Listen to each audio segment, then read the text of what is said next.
Hello friends, हमारे channel VS online tips में आप सभी लोगों का एक बार फिर से बहुत बहुत स्वागत है। छत्तीसगढ़ शिक्षक पात्रता परीक्षा 2026 यानी सीजीटेट 2026 का ऑनलाइन एप्लीकेशन स्टार्ट हो गया है। अगर आपने फॉर्म नहीं भरा हुआ है तो जल्दी से फॉर्म भर लीजिए, क्योंकि बहुत सारे एग्जाम सेंटर यहाँ पर जो शो नहीं हो रहे हैं। उनके क्या कारण है, इसके साथ ही अभी कौन कौन सा एग्जाम सेंटर शो हो रहा है, कहाँ पर अप्लाई कर सकते हैं, यहाँ पर पूरी जानकारी दी जाएगी।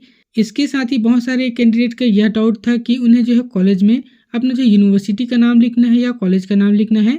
सीजीटेट फॉर्म भरने में जितनी भी परेशानी आ रही है, सभी परेशानियों के बारे में हम यहाँ पर इस वीडियो में चर्चा करने वाले हैं। साथ ही फॉर्म भरते समय अगर कोई गलती हो गई होगी तो आपको कब तक सुधार करना है, कैसे सुधार करना है, पूरी प्रक्रिया यहाँ पर बताने वाले हैं। तो चलिए फ्रेंड्स, वीडियो स्टार्ट करते हैं।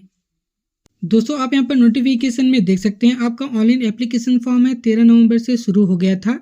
लास्ट डेट के बारे में देखेंगे तो 8 दिसंबर यहाँ पर लास्ट डेट दिया गया है, यानी कि केवल 8 दिन बचा हुआ है। आप जल्दी से फॉर्म को फिल कर लीजिए। अब दोस्तों बात कर लेते हैं कि अगर फॉर्म भरते समय कोई गलती हो गई होगी तो आपको कैसे सुधार कर रहे हैं। तो यहाँ पर देखेंगे तो 9 से लेकर 11 दिसंबर के बीच आप अपने फॉर्म में सुधार यानी करेक्शन कर सकते हैं। जो भी गलती होगी उसे आप सुधार सकते हैं। इसके साथ ही आपका एग्जाम कब होगा तो देखेंगे तो 1 फरवरी आपका एग्जाम डेट यहाँ पर रखा गया है। साथ ही पेपर का यहाँ पर टाइमिंग देखेंगे तो जो आपका पहला पेपर है सुबह 9:30 बजे से शुरू होकर दोपहर के 12:15 तक चलेगा। इसके साथ ही आपका सेकंड पेपर है दोपहर को 3 बजे शुरू होकर शाम के 5:45 तक यहाँ पर जो है लिया जाएगा। अब दोस्तों आपका एडमिट कार्ड 23 जनवरी को जारी कर दिया जाएगा। इसके बाद आप अपने एडमिट कार्ड को डाउनलोड कर सकते हैं। वहाँ पर आपको जो एग्जाम सेंटर देखने को मिल जाता है। अब दोस्तों यहाँ पर देखेंगे तो कितने सारे यहाँ पर जो है एग्जाम सेंटर बनाए गए हैं। तो यहाँ पर जो 20 जिला मुख्यालय है, इन सभी को एग्जाम सेंटर बनाया गया था, लेकिन इनमें से बहुत सारे जो है एग्जाम सेंटर है फुल हो गए हैं और उसका ऑप्शन है यहाँ पर जो है हटा दिया गया है। क्योंकि यहाँ पर देखेंगे तो जो है जांजगीर चांपा, कोरबा जैसे लगभग 5 यहाँ पर जो है जिला को हटा दिया गया है। तो जल्दी से आप फॉर्म को भर लीजिए। अब चलिए जान लेते हैं कि फॉर्म को कैसे फिल करेंगे। सीजीटेट का ऑनलाइन फॉर्म भरने के लिए सबसे पहले आप छत्तीसगढ़ व्यापम की साइट को ओपन कर लीजिए। वहाँ पर आपको जो व्यापम में लॉगिन करने वाले पेज को ओपन करेंगे तो आपके सामने लॉगिन करने का पेज इस प्रकार से ओपन हो जाएगा। यहाँ पर आप अपना रजिस्टर मोबाइल नंबर, इसके साथ ही आप अपने पासवर्ड को और कैप्चर कोड को डालकर आप लॉगिन कर लीजिए। सबसे पहले यहाँ पर देखेंगे तो नोटिफिकेशन में सीजीटेट का इस प्रकार से आपको जो फॉर्म का जो है अप्लाई करने का ऑप्शन दिया गया है। अगर यहाँ से आप फॉर्म अप्लाई कर लिए हैं तो यहाँ पर आपको सबमिटेड लिखा हुआ आ जाएगा। अगर आपने फॉर्म अप्लाई नहीं किया हुआ है तो सिंपली यहाँ पर अप्लाई के ऑप्शन पर क्लिक कर दीजिए। और दोस्तों यहाँ पर जो भी नोटिफिकेशन दिया गया है उसे आपको ध्यानपूर्वक पढ़ लेना होगा। यहाँ पर क्या क्या कहा गया है आप सारी डिटेल जान लीजिए। पेपर 1 और पेपर 2 के लिए कौन कौन एलिजिबल है इसके बारे में भी यहाँ पर डिटेल बताया गया है। दोस्तों सीजीटेट की ऑनलाइन फॉर्म के बारे में डिटेल वीडियो हमने पहले ही बना दिया है। आपको क्वालिफिकेशन के बारे में डिटेल जानना है तो उस वीडियो को जरूर देखिए। वीडियो की लिंक आपको नीचे डिस्क्रिप्शन पे दे दी जाएगी। साथ ही इस वीडियो के लास्ट पर भी आपको लिंक दे दिया जाएगा, वहां से क्लिक करके आप वहां पर जो है उस वीडियो को वॉच कर सकते हैं। अब दोस्तों यहाँ पर देखेंगे तो सबसे पहले यहाँ पर कौन से पेपर के लिए अप्लाई करना चाहते हैं वह पूछा जा रहा है। सबसे पहले यहाँ पर देखेंगे तो प्राइमरी लेवल के लिए यहाँ पर ऑप्शन दिया गया है। अगर आपने जो है डीएलएड का कोर्स किया हुआ है तो यहाँ पर प्राइमरी लेवल के लिए आप अप्लाई कर सकते हैं। अगर आपने बीएड का कोर्स किया हुआ है तो आप प्राइमरी लेवल के लिए अप्लाई नहीं कर सकते। तो अगर आपने डीएलएड का कोर्स किया हुआ है तो आप जो है प्राइमरी लेवल को यहाँ पर सिलेक्ट कर सकते हैं। इसके साथ ही अगर आपने बीएड का कोर्स किया हुआ है तो आपको अपर प्राइमरी वाले ऑप्शन को सिलेक्ट करना है। अगर फ्रेंड्स आपने डीएलएड का कोर्स किया हुआ है या एडमिशन लिया हुआ है तो उस कंडीशन में आप यहाँ पर प्राइमरी और अपर प्राइमरी दोनों में आप अप्लाई कर पाएंगे। तो फ्रेंड्स आपके पास जो भी क्वालिफिकेशन है उसी के अकॉर्डिंग आपको यहाँ पर जो प्राइमरी या अपर प्राइमरी को सिलेक्ट करना होता है।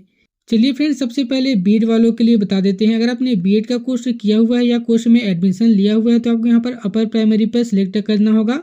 अब यहाँ पर नीचे देखेंगे तो क्वालिफिकेशन यहाँ पर पूछा जा रहा है। यहाँ पर लिखा हुआ आ रहा है कि क्या आप शिक्षा शास्त्र में डिग्री या डिप्लोमा में प्रवेशित एवं अध्ययनरत अथवा उत्तीर्ण है। तो यहाँ पर देखेंगे तो अगर आपको जो है डिग्री इन एजुकेशन पूछा जा रहा है तो यहाँ पर आपको जो बीएड या डीएलएड के बारे में पूछा जा रहा है। तो अगर आपने बीएड या डीएलएड का कोर्स किया होगा या आप जो फर्स्ट ईयर या सेकेंड ईयर के स्टूडेंट होंगे, उस कंडीशन में आपको यहाँ पर यस पर क्लिक करना है। अब आगे देखेंगे तो यहाँ पर बहुत लोगों को कंफ्यूजन हो रही है। यहाँ पर देखेंगे तो ग्रेजुएशन इंस्टीट्यूट नेम लिखा हुआ आता है। अब सबसे पहले बात कर लेते हैं कि यहाँ पर कॉलेज का नाम रहेगा या यूनिवर्सिटी का नाम रहेगा। तो यहाँ पर देखेंगे तो सिंपली आपको इंस्टीट्यूट नेम लिखा हुआ आता है। तो दोस्तों यहाँ पर आप अपने जिस कॉलेज में आपने पढ़ाई किया हुआ है, जिस इंस्टीट्यूट से पढ़ाई किया हुआ है, उस कॉलेज का ही नाम यहाँ पर आपको डालना पड़ेगा। बहुत सारे कैंडिडेट के मन में एक और सवाल है। यहाँ पर देखेंगे तो स्नातक लिखा हुआ आता है। तो यहाँ पर बीए, बीएससी, बीकॉम का जो है कॉलेज का नाम रहेगा या बीएड का नाम रहेगा। अगर आपने बीएड का कोर्स किया हुआ है उस कंडीशन में आप अपने बीएड के कॉलेज का नाम यहाँ पर डाल सकते हैं, कोई भी प्रॉब्लम नहीं होगी। अगर यहाँ पर आपने जो है बीए बीएससी या बीकॉम के कॉलेज का नाम डाल लिया है फिर भी आपको कोई भी प्रॉब्लम होने वाला नहीं है, क्योंकि दोस्तों यहाँ पर क्लियर नहीं बताया गया है कि यहाँ पर आपको बीएड का रहेगा या जो है नॉर्मल ग्रेजुएशन का रहेगा। तो आप दोनों में से कोई भी अप्लाई कर सकते हैं, यहाँ पर कोई भी आपको दिक्कत नहीं होगी। साथ यहाँ पर जो है स्नातक उत्तीर्ण वर्ष लिखा हुआ आता है। अगर आपने जो है पास आउट कर लिया तो कौन सी ईयर में आपने पास आउट किया हुआ है उस ईयर का नाम लिखेंगे। अगर आप अपेयरिंग में फॉर्म भरें यानी कि फर्स्ट ईयर में है या सेकेंड ईयर में है, उस कंडीशन में जिस ईयर में आप पास आउट होंगे उस ईयर को यहाँ पर आपको डालना होगा।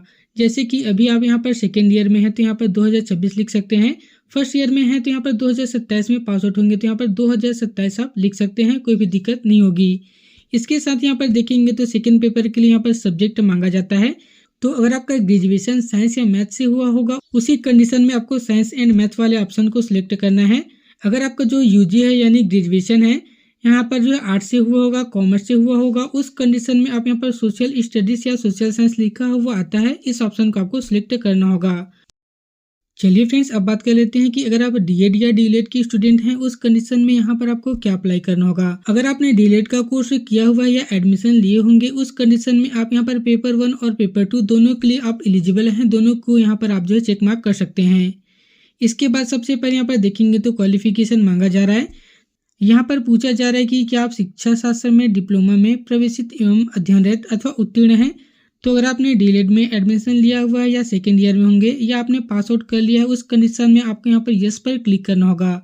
अब दोस्तों यहाँ पर देखेंगे तो डिप्लोमा इंस्टीट्यूट नेम लिखा हुआ आता है, तो देख सकते हैं यहाँ पर आप जो भी डीएलएड का कोर्स किए हुए हैं जिस कॉलेज से किए हुए हैं उस कॉलेज का नाम यहाँ पर आपको डालना पड़ेगा।